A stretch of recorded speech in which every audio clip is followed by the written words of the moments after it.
أعوذ بالله من الشيطان الرجيم بسم الله الرحمن الرحيم.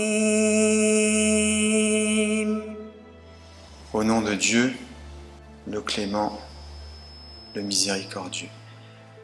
والتين والزيتون. Par le figuier et par l'olivier. وطور سينين.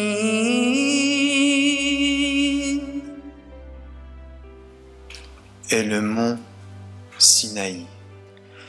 وهذا البلد الأمين.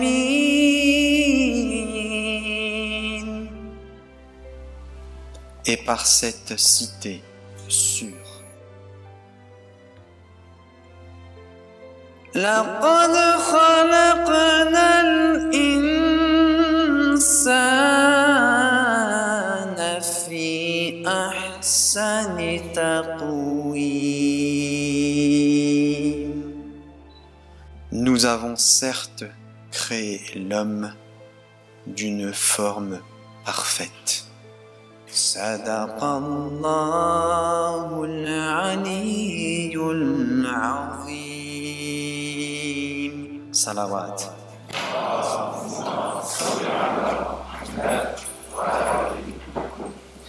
Il y a près de 200 ans, un homme dans le nord de l'Europe allait être à l'origine d'une invention qui aura pour conséquence le changement du paysage planétaire et des comportements humains. L'invention puis le perfectionnement de la machine à vapeur par l'Écossais James Watt précédera à la venue du moteur à combustion. Cette avancée technique allait apporter à l'homme en Occident une nouvelle maîtrise du feu. Une maîtrise qui lui permettra de jouir d'un certain confort et lui donnera une puissance encore jamais égalée. Cette puissance, l'homme va pouvoir l'asseoir sur l'espace et sur le temps. Par le bateau, le train et l'avion, il aura une maîtrise presque totale sur son territoire. Par tous ces moyens de transport et de télécommunication, l'homme pourra ainsi diminuer de façon rigoureuse le temps de ses échanges et de ses déplacements. Par les avancées scientifiques et médicales, l'homme pourra allonger son temps d'espérance de vie. Malheureusement, il y a un revers à ce progrès. Pour pouvoir alimenter le feu de ces machines, l'homme a traversé les mers et les océans, s'installant dans des terres lointaines pour extraire minerais et carburants. Cela au détriment des populations locales, des générations futures et de l'environnement. Autre revers à ce progrès technologique, c'est son utilisation à des fins militaires. À lui seul, le XXe siècle a fait près de 100 millions de morts, dus aux guerres, qui ont secoué l'Europe puis le monde. Les 19 siècles qui l'ont précédé a fait moins de morts. La machine a ainsi permis à l'homme d'asseoir sa domination sur l'homme. Que ce soit des États industrialisés imposant leur domination sur les pays colonisés, ou que ce soit une élite de patrons, de banquiers ou de politiques imposant leur domination sur des ouvriers ou des employés. On voit bien que l'homme n'a pas toujours fait bon usage de ces progrès. Ainsi, même si ces évolutions technologiques ont apporté des inquiétudes légitimes, elles ont quand même permis à l'homme de s'adapter et d'élever les consciences. Des consciences sociales se sont élevées afin de lutter contre l'aliénation de l'homme par la machine. Des consciences écologiques se sont soulevées afin de lutter pour la protection de la nature, de la terre, de la faune, de la flore et du bien-être de l'homme. Enfin, des consciences politiques et religieuses se sont élevées afin de lutter contre toute forme de domination de l'homme par l'homme et faire effondrer l'illusion de cette nouvelle tour de Babel qui est devenue la machine. Aujourd'hui, les progrès scientifiques et techniques sont arrivés à un nouveau stade, celui de ce que l'on appelle l'intelligence artificielle. Cette invention soulève à son tour de nouveaux questionnements. L'intelligence artificielle est-elle appelée à servir ou à desservir l'homme ? Les récits historiques, les livres religieux ou la parole des anciens nous ont-ils préparés à la venue de cette intelligence artificielle. C'est pour répondre à ces questions et à bien d'autres que le Centre Zara France et le PASS ont tenu à organiser cette conférence intitulée « Intelligence artificielle et le projet NEOM ». Avant ça, c'est vrai que j'ai oublié, vous pouvez éteindre vos téléphones si ce n'est déjà fait, surtout s'ils comportent une intelligence artificielle. Merci. Salutations fraternelles à tous. C'est une phrase que je dis souvent en ce moment, je vous la redis. NEOM est perçu par le monde comme une prouesse technologique, voulant amener l'Arabie Saoudite dans une ère nouvelle, une cité high-tech, où les toutes dernières innovations et découvertes seront intégrées. Pour cela, le royaume saoudien a fait appel aux plus grands scientifiques de la planète, et les plus brillants cerveaux viennent des 4 coins du monde pour mener à bien ce projet. Ainsi, les entreprises leaders dans leurs domaines respectifs sont mises à contribution, que ce soit dans l'informatique, la robotique ou les biotechnologies, que ce soit dans les secteurs de l'énergie, de l'eau ou de l'alimentation, ou encore dans les domaines des médias ou du divertissement. Tout le monde est mis à contribution. Certains peuvent voir dans le projet NEOM la dernière excentricité d'un prince pourri gâté. Mais ce n'est pas le cas. C'est un projet qui a été mûrement préparé et réfléchi par le sionisme international et le wahhabisme, mis en place au bon endroit et au bon moment. Au bon endroit, comme nous l'avons vu avec Cher Jamel, à Djebel el-Louz, au véritable mont Sinaï, et au bon moment. Au bon moment, car il apparaît à une période cruciale de notre histoire.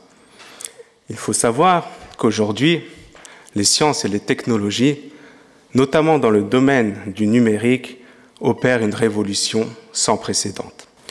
Un bouleversement qui va changer radicalement nos sociétés ainsi que nos modes de vie et de pensée. Pour bien comprendre cette révolution numérique, il nous faut rappeler son histoire, son évolution, ainsi que ses répercussions. L'ordinateur est devenu aujourd'hui un outil indispensable pour nos sociétés modernes.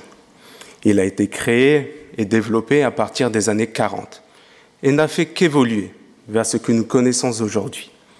Les smartphones, les ordinateurs portables, les caméras numériques, les GPS et d'une manière générale, tous les objets connectés. Les scientifiques n'ont eu de cesse de le perfectionner en diminuant au fil des temps ses composantes tout en augmentant sa puissance et sa vitesse. C'est ainsi que nous sommes passés du transistor au processeur puis au microprocesseur. Pour vous donner une petite comparaison, les premiers ordinateurs qui ont été mis en place pour l'armée, ils faisaient 30 mètres de long. Ils mesuraient 2,40 m de haut et pesaient 30 tonnes. Et ils n'étaient en rien comparables en termes de puissance au téléphone que vous avez aujourd'hui entre vos mains. Et cette évolution, elle n'est pas prête de s'arrêter. La prochaine étape, qui a déjà commencé depuis maintenant quelques années, c'est l'intelligence artificielle. Les grands groupes multinationaux, mais aussi les États, ne cachent pas leur ambition de la développer à grande échelle en la perfectionnant. Et il y a aujourd'hui une lutte sans merci pour maîtriser cette technologie du futur. Le président russe Vladimir Poutine a d'ailleurs affirmé il y a quelques mois de ça que le pays, je le cite, le pays qui sera leader dans le domaine de l'intelligence artificielle dominera le monde. Mais qu'est-ce que c'est que l'intelligence artificielle ? Il s'agit de la disposition d'un programme informatique à reproduire les capacités du raisonnement humain. Ce sont des algorithmes extrêmement puissants, capables de travailler avec des bases de données gigantesques pour apprendre, puis prendre ensuite les décisions les plus pertinentes possibles. Son travail consiste donc à traiter rapidement toutes sortes d'informations pour aboutir finalement à une machine qui raisonne. L'intelligence artificielle se nourrit principalement des données que nous lui fournissons. Il faut savoir qu'aujourd'hui, nous générons continuellement des données, des informations qui sont numérisées et stockées dans des bases de données colossales que nous appelons le big data ou encore les mégadonnées. Aujourd'hui, les informations que nous produisons ne cessent d'augmenter de manière vertigineuse. Par exemple, les données générées actuellement par une personne en une journée dépassent de très loin celles produites par ses grands-parents durant toute leur vie. Ces bases de données sont devenues si volumineuses qu'il est impossible pour un cerveau humain de les traiter et de les analyser. Il lui faut donc l'aide et l'assistance d'un ordinateur et pour l'optimiser, d'une intelligence artificielle. Je m'explique un peu mieux. Lorsque vous postez une information sur Internet, une photo, une image, une vidéo, un commentaire, un texte, lorsque vous remplissez un dossier administratif à la banque, à la mairie, à l'hôpital ou encore à l'école, lorsque vous faites des achats avec vos cartes de crédit sur Internet ou au supermarché du coin, toutes ces informations, ne pensez pas qu'elles disparaissent ou qu'elles ne sont accessibles que par vous ou les personnes avec qui vous les partagez. Elles sont numérisées, stockées et seront traitées en temps voulu par une intelligence artificielle. Les domaines d'application de l'intelligence artificielle seront donc très vastes et touchera tous les domaines de nos sociétés. Dans le domaine médical, l'intelligence artificielle sera capable de détecter de plus en plus tôt et de mieux en mieux les maladies, mais aussi de créer de nouveaux traitements. Sur le plan militaire, elle développera de nouvelles armes de plus en plus puissantes et autonomes.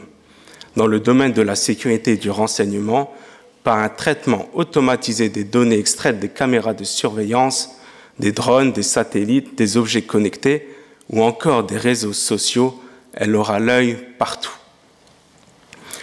De nombreux autres domaines touchant la population de près sont aussi concernés. Des secteurs aussi variés que l'éducation, la justice, le marketing, l'assurance, les banques ou encore les usines. Même si pour le moment elle reste grossière, l'intelligence artificielle ne fait que se développer et évoluer et risque d'avoir pour conséquence de plonger notre humanité dans une crise sans précédent. Car grâce à cette technologie, les machines pourront surpasser dans quelques années les êtres humains dans presque toutes les tâches. D'après de nombreuses études scientifiques, l'avènement de l'intelligence artificielle pourrait plonger plus de 50% de la population mondiale au chômage au cours des 30 prochaines années.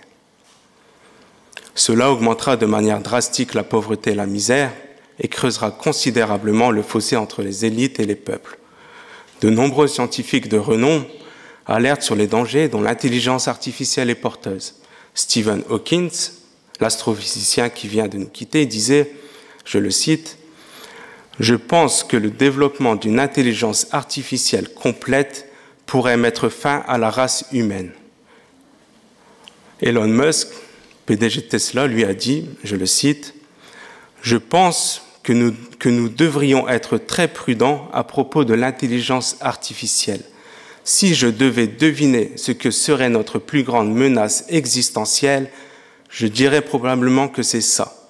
Avec l'intelligence artificielle, nous invoquons le démon. » Voilà ce qu'il a dit. L'intelligence artificielle est ainsi une technologie qui reste vraiment un danger pour nous.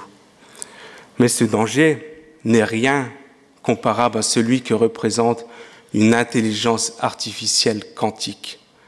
La grosse différence entre ces deux intelligences, c'est que l'intelligence artificielle quantique, comme son nom l'indique, fonctionne avec un ordinateur quantique et non plus avec un ordinateur traditionnel, comme nous les connaissons aujourd'hui.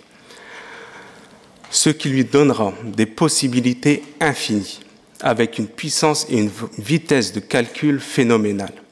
Elle sera capable, quasi instantanément, de rechercher, d'analyser et de prendre les décisions qu'elle jugera nécessaires.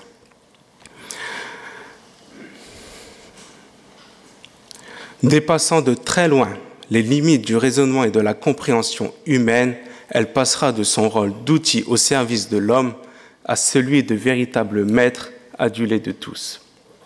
Je m'explique. L'ordinateur traditionnel que l'on utilise aujourd'hui est basé sur ce que l'on appelle le système binaire, dont l'unité de mesure est le bit. C'est vraiment important, il faut vraiment comprendre ça pour vraiment comprendre ce qui va se passer. Tout est codé avec un ordinateur traditionnel avec le 1 et le 0. Par exemple, lorsqu'on rentre un texte, une image ou une vidéo dans l'ordinateur, celle-ci n'y voit qu'une succession de 1 et de 0. C'est ce que l'on appelle le langage binaire.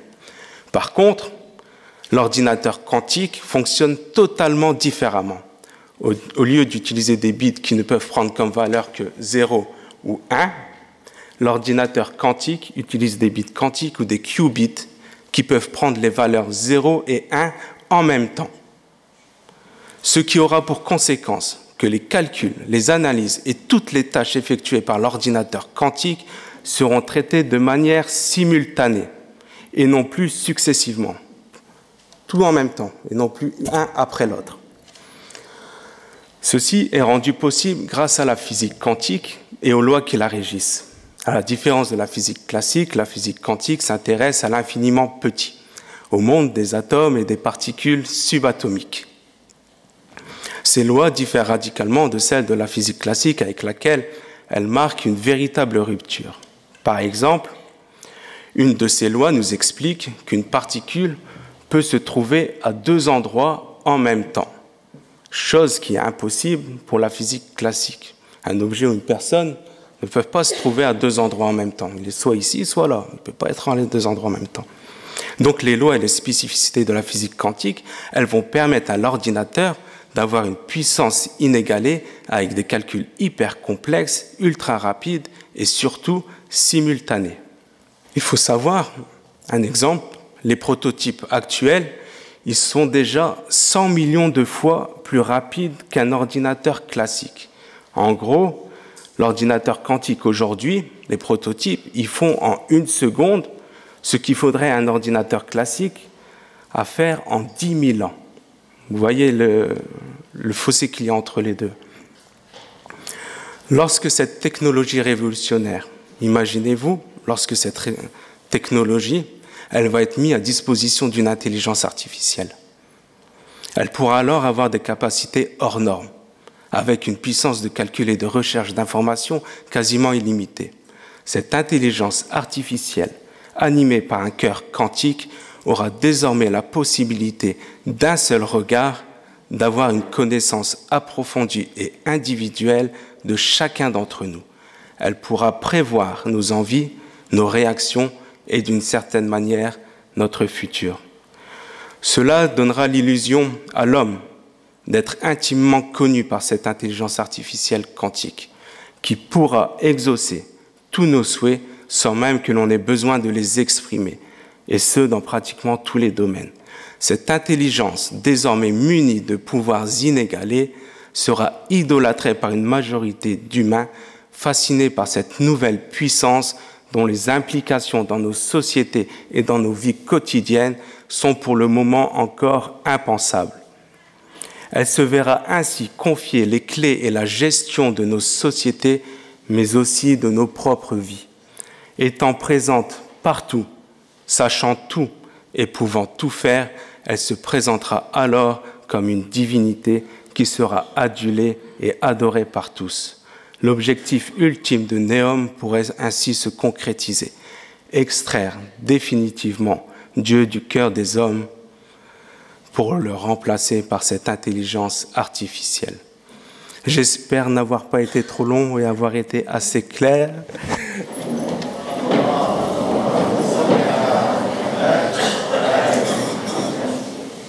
Que la paix soit avec vous. Ce sujet-là est un peu bouleversant. les différents aspects qui ont été évoqués, l'aspect religieux comme il l'a développé notre cher, ou l'aspect scientifique de ce que peut être Néom et tout ce qu'il y a derrière, c'est-à-dire ce qui n'est pas percevable. Je voudrais avec vous, si Dieu me le permet, pour me rapprocher de lui, Qurban ilallah, essayer de vous montrer à travers une vision ce que c'est que la réalité de Néom. Néom dans le Coran, Néom dans toutes les révélations des prophètes. Néom, qui est le commencement de la création. Vous allez dire, frère Yahya, qu'est-ce que tu veux dire par là? Je voudrais vous dire, pour bien comprendre et saisir, le Coran est une parole de Dieu. Le Coran est en dehors du temps. Qu'est-ce que je veux dire par là? Et quel rapport avec Néom? On peut se situer par rapport à un temps, un commencement, une durée et une fin. Le Coran, il est dans tous les temps, et dans tous les temps, il est le commencement, le temps qu'il parcourt cette révélation, c'est-à-dire le présent. Le Coran est dans le passé. Quand je dis le Coran, je parle de la Torah et l'Évangile. Je parle de tout ce qui a été révélé, qui sont la parole de Dieu. Elles n'ont pas de temps. Elle sort de la dimension du temps. Et le Centre Zahra, on a fait sa priorité, l'étude du temps. Quand la révélation elle s'est faite, comme Cheikh nous l'a dit, différents temps, différentes histoires, différents parcours, différentes révolutions des prophètes et des peuples vers qui ils ont été. Tous ces temps du passé nous ont été révélés, nous pensons que nous ont été révélés pour le passé. Mais en réalité, toutes ces histoires du passé sont les histoires du présent. Comme l'autre, le peuple de Lot, le peuple de Salah, le peuple de Moïse, le peuple de Noé, tous les peuples, tous les récits, toutes les histoires dans le passé, qui apparaissent être comme le passé, n'ont été révélées que pour être pour nous, toutes ces histoires se rassemblent aujourd'hui dans le présent. C'est-à-dire qu'il n'y a aucune histoire aujourd'hui, si ce n'est pas l'histoire qui nous a été révélée, qui est aujourd'hui la réalité contemporaine et qui est en dehors du temps et qui est l'histoire de demain. Qu'est-ce que je veux dire par là? Je veux dire par là que l'histoire du commencement, le Coran est le commencement et la fin. Qu'est-ce le rapport avec Néom? Pourquoi que Néom, elle fait partie de l'histoire de la fin des temps, Ilm Akhir Zaman. Pourquoi que Néom, elle est située en dehors du passé, mais elle existe dans le passé, et quelle est cette histoire de Néom dans le passé? Elle existe dans le présent, mais elle existera d'ici encore quelques années, encore beaucoup plus forte. Alors, il me plaît avec vous, aujourd'hui, de vous parler de l'intelligence, pas aussi bien que Fouzi, mais je vais essayer de vous en parler. Au commencement, Dieu a décidé de créer l'homme. Mais avant la créature homme, Dieu avait créé une autre intelligence qu'on appelle le djinn. Mais avant cette intelligence qu'on appelle le djinn, Dieu a créé une autre intelligence plus élevée. Et à la première intelligence, qui est l'intelligence de la lumière, de la vitesse de la lumière, il faut bien retenir ça pour comprendre ce projet Néom. À cette première intelligence, elle a été surprise de voir qu'une nouvelle intelligence, une nouvelle créature va se faire jour et qui s'appelle homme. Alors, ils se sont interrogés, pourquoi cette nouvelle intelligence, puisque l'intelligence de la lumière est plus adaptée, elle formule par les tasbih, elle formule les louanges, elle formule le trône.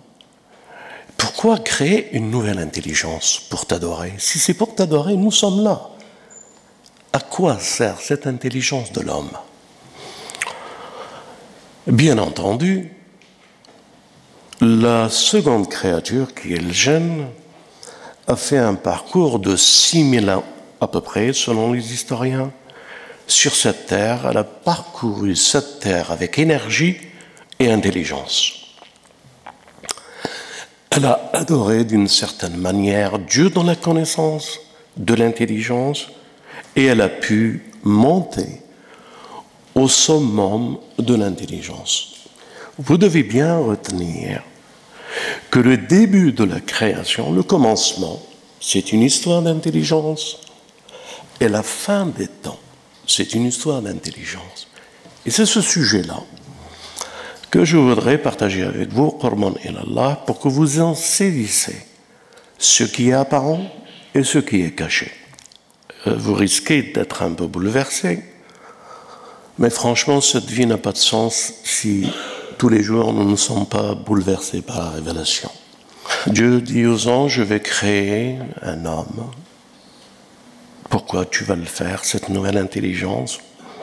Il dit, je sais ce que vous ne savez pas. Dieu est la science de l'intelligence et il est le créateur de toute intelligence. Alors, il sait pourquoi il a fait de l'homme cette intelligence.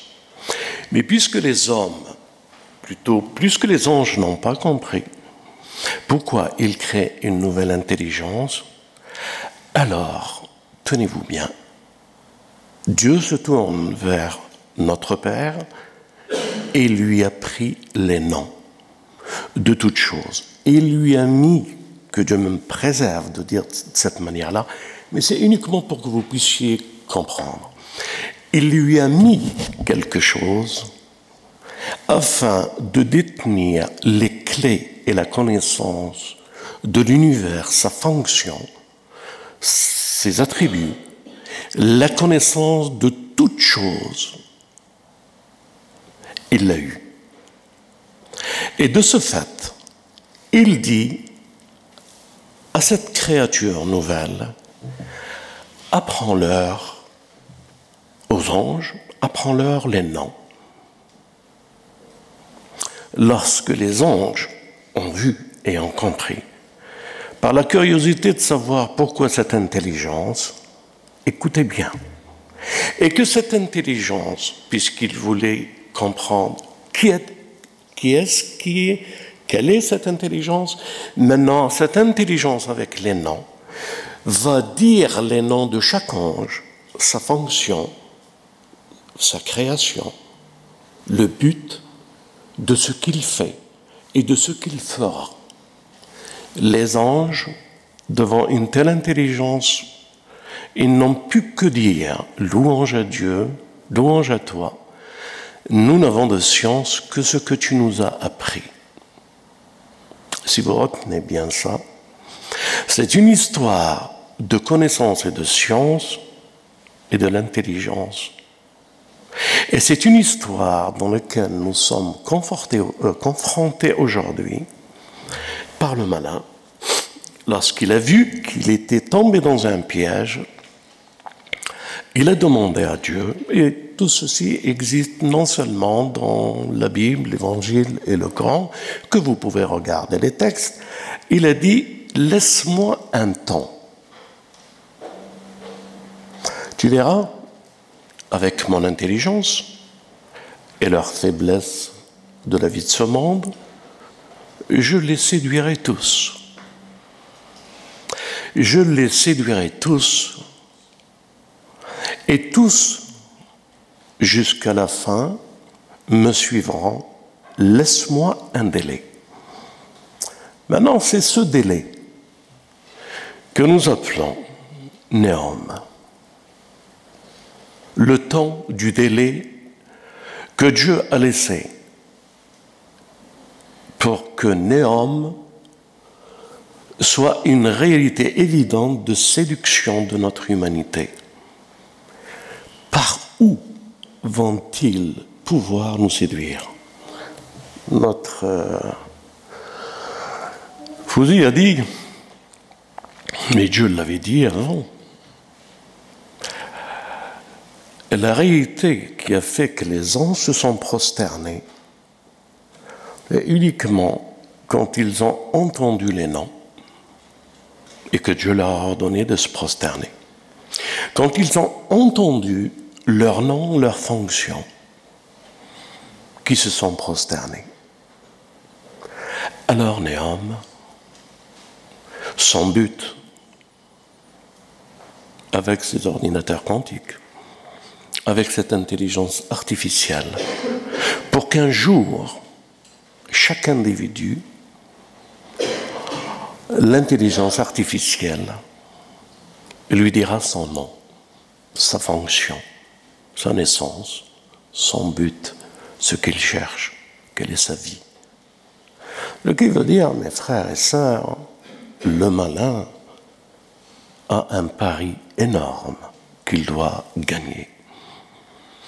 Au début, c'était le paradis. Et au paradis, Adam répétait les noms et les anges se sont prosternés. À la fin, c'est un paradis qui évoquera par l'intelligence artificielle la connaissance de toutes choses, la connaissance infiniment petite et la connaissance de vous. Et lorsque vous entendrez votre nom, votre passé, votre présent et votre futur, vous ne ferez que vous prosterner devant cette intelligence artificielle, comme les anges se sont prosternés devant l'homme. En somme, le défi est grand et le combat que nous avons à mener est très grand. Alors, tous les récits, j'aimerais vous les donner pour que ça soit clair dans votre esprit.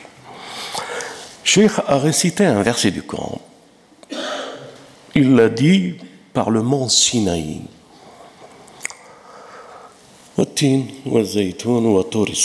Par le mont Sinaï. Et cette ville bénie, ou cet endroit protégé. Nous avons créé l'homme de la plus parfaite créature. Quel rapport?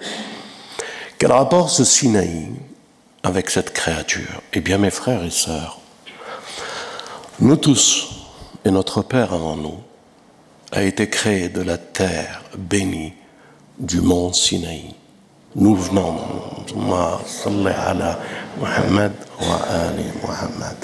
c'est de cette terre que le commencement récite les noms. C'est de cette terre qu'on est descendu après l'erreur et le piège que le malin a fait à notre Père.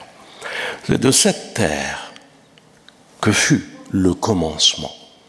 C'est de cette terre que finira le défi et le temps qu'il a demandé pour ce défi. J'aimerais, pour ne pas trop prendre la parole, vous dire, Moïse, ôte tes souliers. Tu es sur une terre sacrée. Moïse, je suis moi Dieu. Ôte tes souliers. Tu es dans une vallée sacrée, Tawa. Qu'est-ce qu'elle a de sacré, cette vallée Tawa? Pourquoi elle est sacrée? Quelle histoire elle a? Je vous ai dit au commencement, mes frères et sœurs, que le commencement, c'est la fin. La fin, c'est le commencement. À quel intermédiaire notre existence? Où sommes-nous dans le commencement et la fin?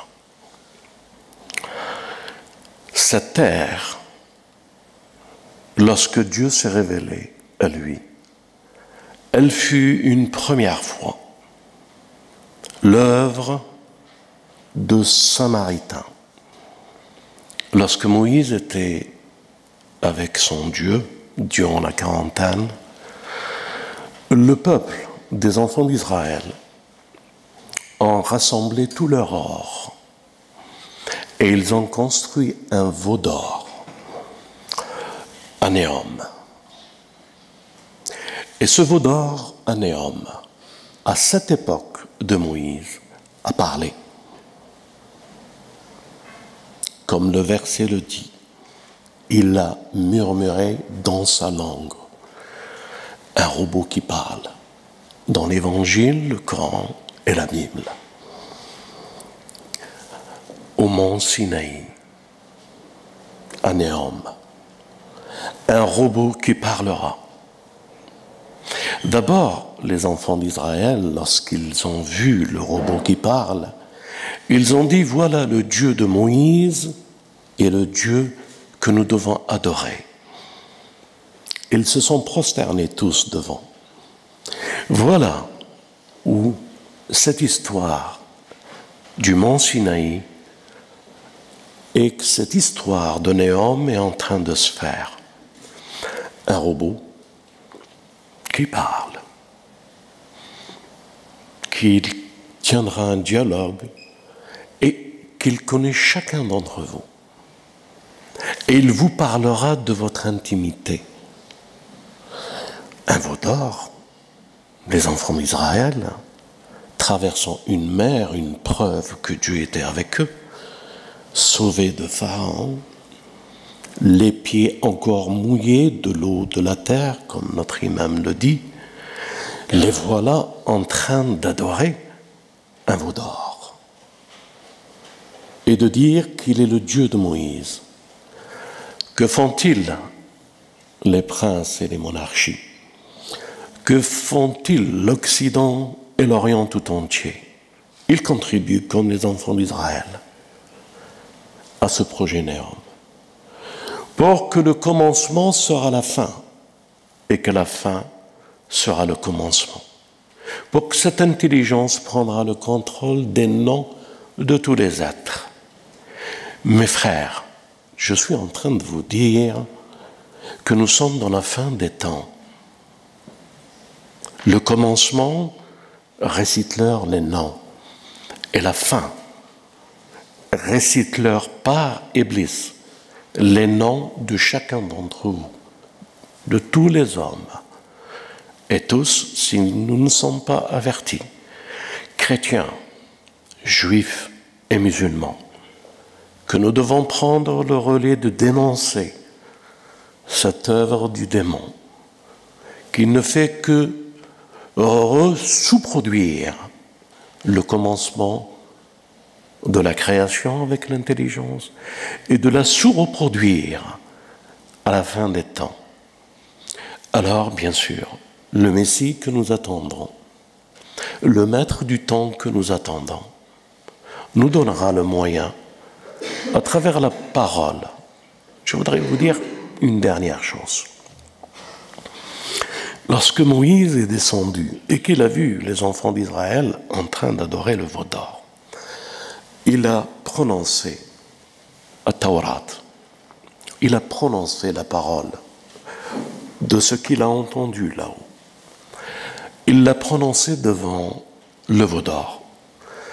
Le veau d'or jusqu'à aujourd'hui, sa trace de l'or sur la montagne existe. Jusqu'à aujourd'hui, quand il a fondu. Il existe une partie, malheureusement les Saoudiens, ils ont tout fait, et les sionistes, de faire disparaître tous les vestiges. Mais Dieu merci, des frères chrétiens ont pu s'introduire secrètement et qu'ils ont passé une partie de leur vie en prison. Mais que les films et les photos, ils nous les ont communiqués.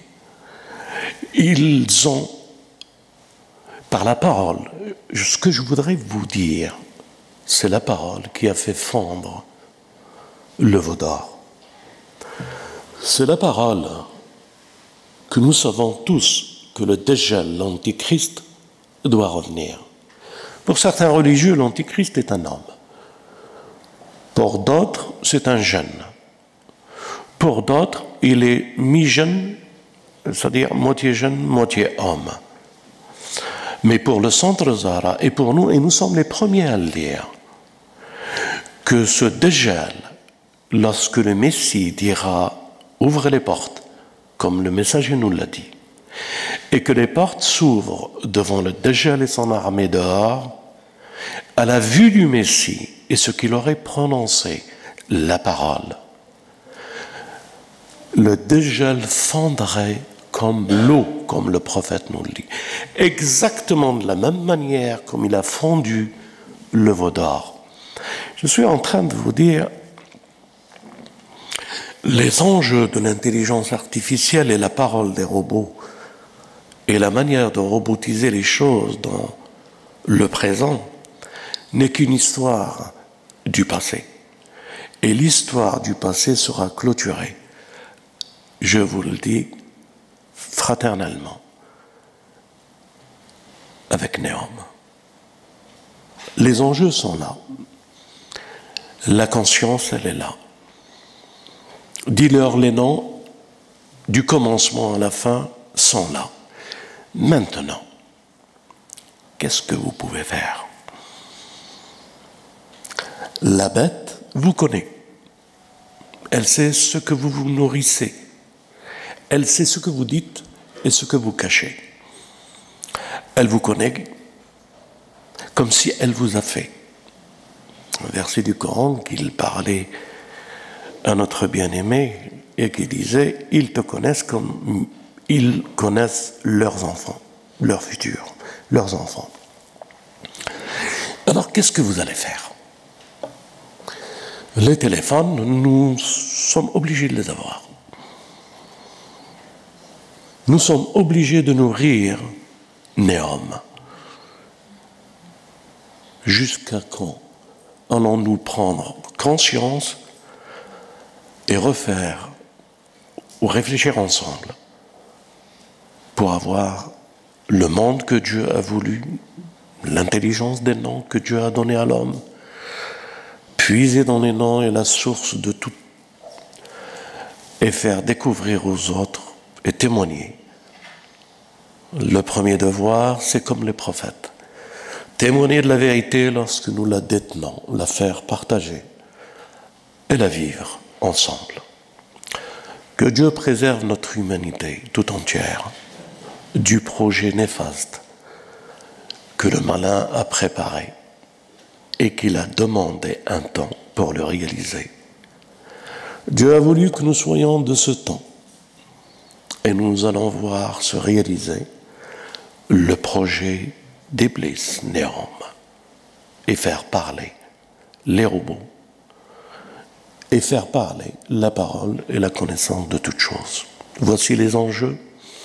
Que Dieu nous arme, nous assiste, le Centre Zahra, le parti antisioniste, l'éveil qu'il donne et tous les frères qui contribuent à ce que nous faisons.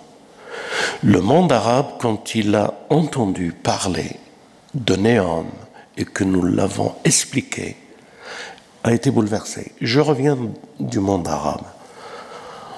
Pour vous dire quelque chose avec un petit sourire, je reviens des bombardements que vous avez entendus qui s'est déroulé à Damas. Je reviens du monde arabe, du Liban, et les gens sont bouleversés. Ils ont compris, comme vous venez de le comprendre, la révélation vivante du début, qui est la fin, et la fin, qui est le début. Et ils réfléchissent. Et ils diffusent. Nos vidéos ont fait une percée dans le monde comme vous ne pouvez pas vous imaginer. Alors, je vous demande de les partager, de les diffuser. Nous sommes dans un moment les plus critiques. Ils vont réaliser ce qu'ils ont rêvé, le mondialisme. Le mondialisme, une élite. Une élite, l'intelligence artificielle. La ville qu'ils ont construite, le monde qu'ils vont construire en herbe. C'est la dernière séduction, mes frères. Ils vont vous séduire, comme ils ont séduit notre père Adam. Ils vont nous séduire. Allons-nous tomber dans le piège en tant qu'avertis, personnes averties? Je prie Dieu pour qu'il nous protège tous, chrétiens, juifs et musulmans, qu'il nous unit dans la parole, qu'il nous unit à travers cette parole, afin que nous puissions élever l'étendard de la justice et de la vérité et de vivre, même restreint, le monde de la parole, que le Messie est venu et qu'il est la parole, que notre bien-aimé nous l'a donné, que Moïse a essayé de le donner aux enfants d'Israël, que Salomon a pu le porter, que David a pu le porter. Alors à nous, isolés, dans des terres hostiles et incompris, à nous de leur dire qui nous sommes. Nous ne voulons que le bien de leurs enfants. Nous n'avons aucune arrière-pensée. Nous ne cherchons à coloniser personne. Nous ne voulons que partager. Comme je l'ai déjà dit, partager l'or. L'or de l'esprit, l'or de la parole, l'or de la conscience, l'or de la science. Le partager avec tous. Et nous dénonçons le wahhabisme, nous dénonçons le sionisme et ceux qui nous ont préparés au mont Sinaï. J'espère ne pas avoir été trop long. J'ai beaucoup de choses à vous dire. Je ne sais pas comment vous les dire pour ne pas vous choquer. Alors on va prendre le temps qui n'a pas de temps, le temps qui est en dehors du temps, le temps qui est dans tous les temps, par une seule parole, l'amour. Que la paix soit avec vous. Et d'abord, je suis honoré de vous accueillir. Seul l'amour motive ce centre. Vous avez remarqué, on n'a jamais demandé à qui que ce soit quoi que ce soit, bien au contraire. On a participé tous, ces frères et sœurs que vous voyez, à des œuvres qui dépassent nos frontières et de pouvoir être la chevalerie du maître du temps. Voilà ce en quoi on appelle les sœurs d'être des chevaliers. Je ne dis pas des chevalières. Voilà à quoi nous appelons les frères d'être des chevaliers au service du Messie et du Mahdi. Que la paix soit avec vous, mes frères. Et à la prochaine rencontre, Inch'Allah, si vous le voulez bien. Wassalamu alaikum wa rahmatullah wa barakatuh.